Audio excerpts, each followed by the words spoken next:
नमस्कार, अस्सलाम वालेकुम, सत श्री अकाल। मैं मीडिया के इस स्पेशल शो में आपका स्वागत है। इस प्रोग्राम के प्रायोजक हैं शहर ट्रेडर्स, कॉलेज रोड, बहादुरगंज। आज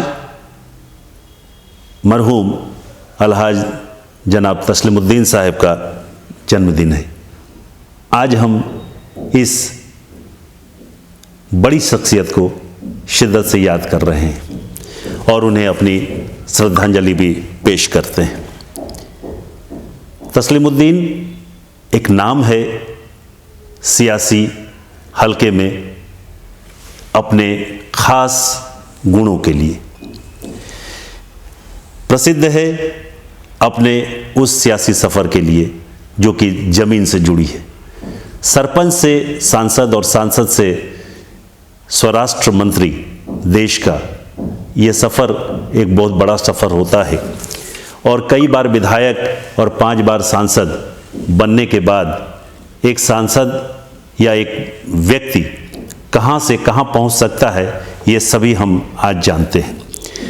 लेकिन तस्लीम साहब की एक शख्सियत ऐसी थी कि वे ज़मीन से जुड़े होना पसंद करते थे और उन्हें ज़मीन से अलग आप जब भी करते हैं, उन्हें भीड़ पसंद थी, उन्हें जनता के बीच रहना पसंद था और वे हमेशा किसी वातानुकूलित कमरे में सोते भले ही रहे होंगे, लेकिन उनका 24 घंटे में मुझे लगता है कि 20 घंटे का समय फील्ड में गुजरता था और वे लोगों के बीच में ही रहते थे। ऐसा कहा भी जाता है कि अगर उन्हें भीड़ से अलग कर दिया जाता या लोगों से अलग कर दिया जाए तो उनको बीमार कर दिया जाएगा, ऐसा कहा जाता था।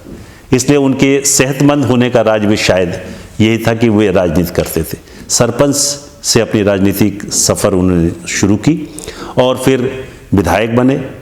फिर किशनगंज आने का जो सफ़र है वो बड़ा ख़ास है।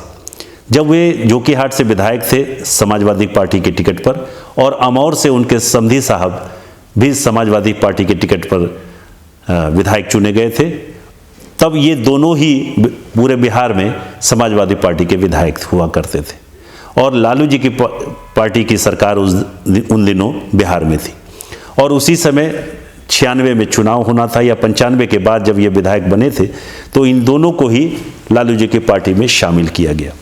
उस समय में सेकंड मैन हुआ करते थे डॉक्टर रंजन प्रसाद यादव, जो कि लालू जी की पार्टी में लालू जी की सरकार में माना जाता था कि वो सेकंड मैन है। और मुझे याद है कि इन दोनों का जब इंडक्शन हुआ था उन लालू जी की पार्टी में, तो उस समय 96 में तब जाकर के 1996 में इनको सांसद लड़ने का मौका मिला, संसदीय चुनाव लड़ने का मौका मिला और वे 1996 में पहली बार किशनगंज से चुनकर सांसद बने थे।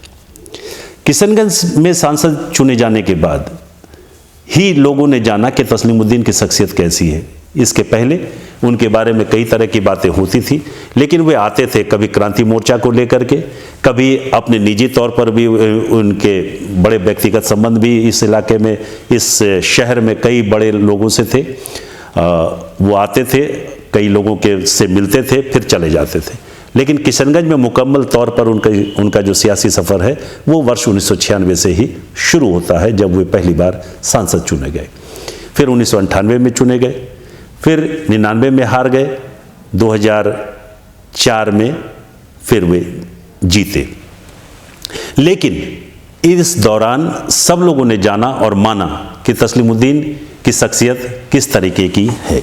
ज़मीन से जुड़े थे, लोगों से मिलते थे, गरीबों को सुनते थे और कहते हैं कि उनके पास अगर कुछ पैसे होते थे तो वो पैसे रखते थे अपने कुर्ते के नीचे की जो एक पहनी जाती है उस पे एक छोटा सा पॉकेट हुआ करता था, उस पे वो रखते थे और जिसकी ज़रूरत के हिसाब से गरीब जब आते थे तो वो या फिर गरीब कार्यकर्ता भी कोई आता था तो उनकी ज़रूरत के हिसाब से, ख़ास तौर पर मैंने देखा है कि उनके पास अगर किशनगंज में पैसे दिए जाते थे रहते थे तो वो कुछ देर बाद ही ख़त्म हो जाते थे। ये गरीबों का ही कहना है कि उनके द्वार से कोई खाली हाथ नहीं लौटा।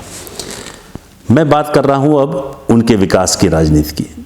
विकास किस तरीके से होता है ये तस्लीमुद्दीन साहब बताते हैं और ये सीखना चाहिए आज के भी राजनीतिज्ञों को कि विकास कैसे होता है। विकास अपने शर्त पर राजनीति करने के आदी रहे हैं तस्लीम साहब, और उन्होंने दो जो बड़े काम किए हैं इसकी समझदारी बाद में लोगों को आएगी जब ये पूरी तरीके से ज़मीन पर और ये कामयाब हो जाएगा। हम लोग आज के जन्मदिन पर ये दुआ करें कि उनका जो लाया हुआ प्रोजेक्ट है वो जल्द से जल्द पूरा हो। और वो दो प्रोजेक्ट है, दो नई रेल लाइन का, एक है गलगलिया से अररिया नई रेल लाइन और दूसरा है किशनगंज से जलालगढ़ यानी भाया कानकी जलालगढ़ तक की नई रेल लाइन। ये दोनों नई रेल लाइनों का प्रस्ताव रेल मंत्रालय द्वारा पारित किया हुआ है आज, जब वे 2004 में यहाँ से सांसद चुने गए थे। लेकिन उस पर काम थोड़ी मंद गति से अभी भी हो रहे हैं। कुछ पुल बने हैं अररिया गलगलिया रेल लाइन के बीच में, लेकिन वो ज़मीन का कुछ अधिग्रहण होना है, उस पर काम हो जल्दी से जल्दी हो, ये यहाँ के राजनीतिकों की कोशिश होनी चाहिए। और जब दूसरी तरफ अगर आप देखें तो गांव में ख़ास तौर पर जब भी उनका ज़िले का पूरा दौरा आप करके देखें तो कई ऐसे सड़कें हैं जो कि तस्लीम साहब की ही पहल पर बनी हैं, चाहे वो प्रधानमंत्री सड़क के मामले में भी हो या कई नई सड़क के मामले में हो। जब वे चुने गए थे तो कहते हैं कि एक बार कई लोग जब पुल बनाने की बात होती थी और या फिर रेल लाइन बनाने की बात जब आई थी तो इंजीनियरों का समूह जब बैठता है तो वो खुद बता देते थे कि इस जगह पे आपको पुल बनाने होंगे, इतने स्पैन के आपको पुल बनाने होंगे।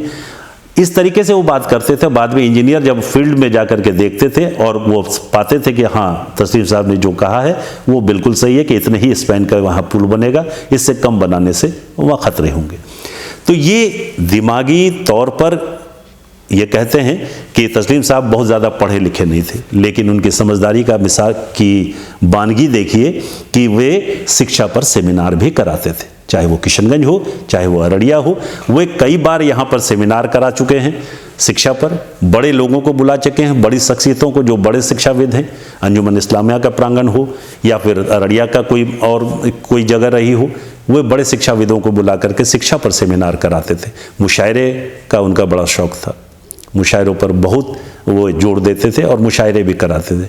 मुझे याद है कि वो हरिहरन जो गायक है उनके बड़े फ़ैन थे और अक्सर वो बात भी करते थे। मैं जब पत्रकारिता में था और उनके साथ बैठता था तो वो हरिहरन की बात वो करते थे कि कभी हरिहरन को मैं बुलाऊंगा। ये उनका इच्छा जो थी वो पूरी नहीं हो सकी, वो हरिहरन को भी बुलाना चाहते थे। उनके कोठरी में, इनर कोठरी में, मुझे पक्का पता है कि उनके इनर कोठरी में गैर मुस्लिमों की, यानी आप कह सकते हैं कि वो हिंदुओं को भी बहुत सुनते थे और उस पर पूरा विश्वास भी करते थे। उनके जो पीए रहे हैं, चाहे वो अरविंद जी रहे हों पहले या फिर बाद में पोलो झा तो उनके साथ ही रहे हैं, तो ये बताता है कि वो किस तरीके से तमाम दीवारों को तोड़कर केवल राजनीति करते थे, सियासत करते थे। और सियासत बिल्कुल एक अच्छी सियासत जो कि समाज से होनी चाहिए, गरीबों के लिए होनी चाहिए, विकास के लिए होनी चाहिए और संपूर्ण विकास के लिए, चाहे वो शिक्षा के क्षेत्र में हो, चाहे वो इंफ्रास्ट्रक्चर के विकास के लिए हो, ये उनका एक सफ़र रहा है। और इस सफ़र को हम सभी शिद्दत से याद करें, उनसे सीखें।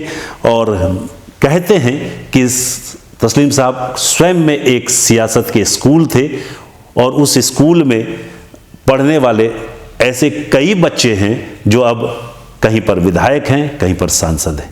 इनकी गिनती अब आप खुद भी कर सकते हैं या पता कर सकते हैं।